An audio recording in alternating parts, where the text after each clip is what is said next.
Hello and welcome back everyone. I especially want to welcome all of the new friends that have joined us over the last week too. It was only in my recent video where I was thanking you all for almost 30 subscribers and now we're nearing on 300. It's actually insane how quickly that has shot right up, but thank you so much. I am incredibly grateful for it. I also just want to apologize real quick if I sound a little bit off. I'm slowly getting over a cold which is taking forever to go away, so just needed to say that. But in today's video I'll be going over some of my personal favorite ways that I make gil. And as I said in my recent video too, I've just finished Stormblood. So there are things that I haven't unlocked yet or haven't got access to, which might have more effective ways for me to make gil, which is why you won't see those ways in this video today. But without further ado, let's get straight to it, with number one being mining raw materials. So what I like to do is I'll go to a place where I can mine raw materials and then sell them on the market board. Now this is probably one of the ways on my list which is the least effective way to make gil, but I enjoy it because I can sit back, I can put some music on, and I can chill when I do it. So let's mine some materials right here. And if I'm being super specific when I do this, then I'll go over to the material and search recipes using this material. What this allows me to do is to see how much of this material is used to craft a certain item, and then I'll put that quantity on the market board. So for this one right here, we'll type this in,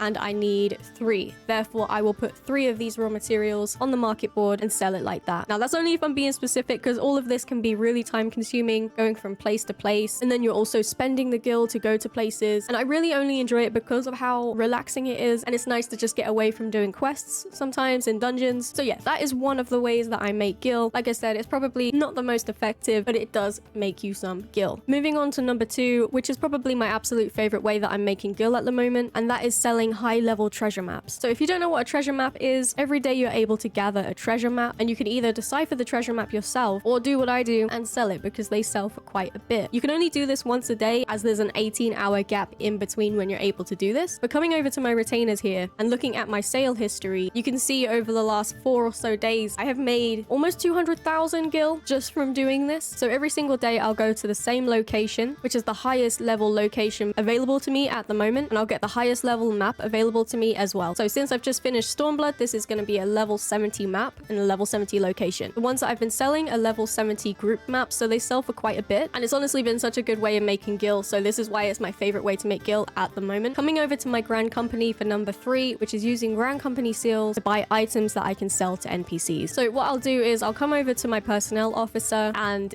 click on expert delivery and exchange any gear that I got from dungeons or quests that I know I'm not going to use and I'm not going to use for glamour, and exchange them for Grand Company seals. So let's do a few here, and we'll get rid of that, and we'll get rid of this one too. After I go there and exchange my gear, I'll go over to the quartermaster and come over to materials, and I'll scroll all the way down until I find some items that sell for 360 gil. I have no idea, my math is terrible. Point is, that is one of the ways that I make gil, and it's not a bad way to make gil, besides the fact that it will take you quite a while to reach your cap. But if you're doing a dungeon grind, you'll accumulate a lot of gear, but just take that into consideration if that's something you're going to start doing to get some gil. I've spoken about this next one a couple of times about how much I enjoy doing them. So another way that I make gil is through clan hunt bills. You can pick these up at your Grand Company. There are multiple locations where you can pick these bills up from. You can pick up these bills every single day, but the one that is posted weekly is the one that gives you the most gil. The daily ones don't give you a lot of gil, but if you pick up all of the ones around the cities, your Grand Companies, it does add up, and they're also just really fun things to do in the game. So I try to do those every day to not only make some gil, but to get some XP as well. Moving on to another way that I make gil is of course doing the daily roulettes, and I'm specifically talking about the leveling roulettes and the alliance raids. Even without the daily bonus that you